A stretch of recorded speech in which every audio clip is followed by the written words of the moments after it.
വാർത്തകൾ തുടരുകയാണ്. നോക്കാം ടോപ്പ് ഹെഡ്ലൈൻസ്.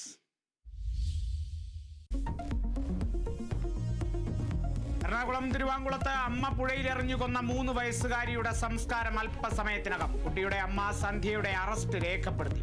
കുടുംബ പ്രശ്നം കൊലപാതകത്തിലേക്ക് നയിച്ചെന്ന് വിലയിരുത്തൽ. കല്യാണിയുടേത് മുങ്ങി മരണമെന്ന് പോസ്റ്റ്മോർട്ടം റിപ്പോർട്ട്.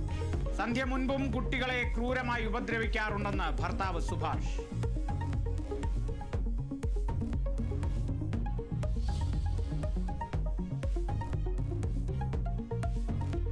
കണ്ണൂർ പയ്യാവൂരിൽ യുവാവിനെ വീട്ടിൽ കയറി വെട്ടിക്കൊന്നു. കൊല്ലപ്പെട്ടത് കാഞ്ഞിരക്കൊല്ലി സ്വദേശി നിതീഷ്. ഭാര്യ ശ്രുതിക്കും പരിക്ക്.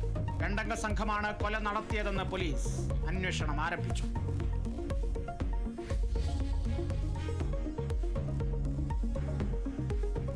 സംസ്ഥാനത്ത് കാലവർഷം തൊട്ടരികിലെന്ന് കാലാവസ്ഥാ വകുപ്പ്. 4 ജില്ലകളിൽ അതിതീവ്ര മുന്നറിയിപ്പ്. റെഡ് അലർട്ട് കാസർഗോഡ്, കണ്ണൂർ, കോഴിക്കോട്, വയനാട് ജില്ലകളിൽ. 3 ജില്ലകളിൽ ഓറഞ്ച് അലർട്ട്. സംസ്ഥാനത്ത് ജാഗ്രതാ നിർദ്ദേശം.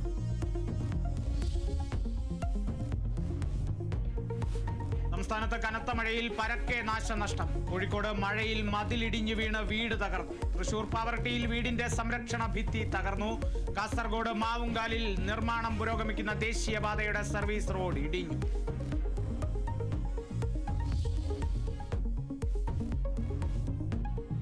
നാലാം വാർഷിക നിറവിൽ 2ാം പിണറായി സർക്കാർ. കൊച്ചിയിൽ മുഖ്യമന്ത്രിയുടെ നേതൃത്വത്തിൽ കേക്ക് മുറിച്ച് ആഘോഷം. കൊച്ചി അന്താരാഷ്ട്ര വിമാനത്താവളത്തിൽ.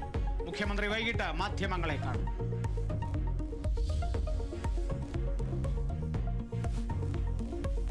മലപ്പുറം കുരിയാട് ദേശീയപാത ഇടിഞ്ഞു താഴ്ന്നത് പൊതുമരാമത്ത് സെക്രട്ടറി അന്വേഷിക്കും. അന്വേഷണ റിപ്പോർട്ട് സമർപ്പിക്കാൻ നിർദ്ദേശം നൽകി മന്ത്രി മുഹമ്മദ് റിയാസ്.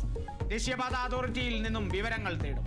അന്വേഷണത്തിന് 3 അംഗ വിദഗ്ധ സംഘത്തെ നിയോഗിച്ച് ദേശീയപാത അതോറിറ്റി.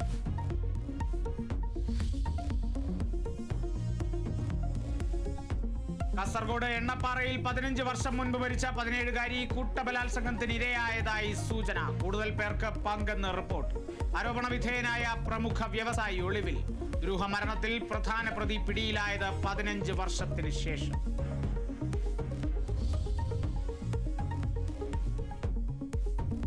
തമിഴ്നാട്ടിലെ കാങ്കേയത്ത് വാഹനാപകടത്തിൽ മലയാളികൾക്ക് ദാരുണാന്ത്യം. അപകടത്തിൽപ്പെട്ടത് മൂന്നാറിലെ കേരള വിഷൻ കേബിൾ ഓപ്പറേറ്റർ നിക്സണും കുടുംബവും സഞ്ചരിച്ച കാർ. മരിച്ചത് നിക്സൺ, ഭാര്യ ജാനകി, മൂത്തമകൾ ഹെമി മിത്ര എന്നിവർ. ഇളയമകൾ മൗനശ്രീ തിരുപ്പൂർ സർക്കാർ ആശുപത്രിയിൽ ചികിത്സയിൽ.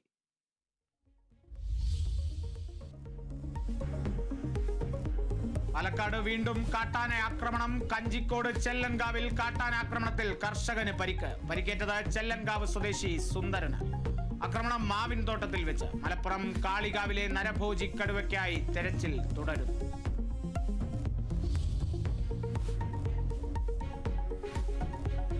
തിരുവനന്തപുരത്ത് വ്യാജമോഷണ കുറ്റം ആരോപിച്ച് ദളിത് സ്ത്രീക്കെതിരായ ക്രൂരതയിൽ കൂടുതൽ പോലീസുകാർക്കെതിരെ നടപടിക്ക് സാധ്യത. പേരൂർക്കട പോലീസ് സ്റ്റേഷന് ഗുരുതര വീഴ്ചയുണ്ടായെന്ന് അസിസ്റ്റന്റ് കമ്മീഷണറുടെ റിപ്പോർട്ട്. പോലീസിന്റെ ഭാഗത്തു നിന്നുണ്ടായത് അധികാര ദുർവിനിയോഗവും അച്ചടക്ക ലംഘനമെന്നും കണ്ടെത്തൽ. സംഭവത്തിൽ ജില്ലാ പോലീസ് മേധാവിയോട് റിപ്പോർട്ട് തേടി വനിതാ കമ്മീഷൻ. തെറ്റാര് ചെയ്താലും സംരക്ഷിക്കില്ലെന്ന് MP ഗോവിന്ദൻ മാസ്റ്റർ.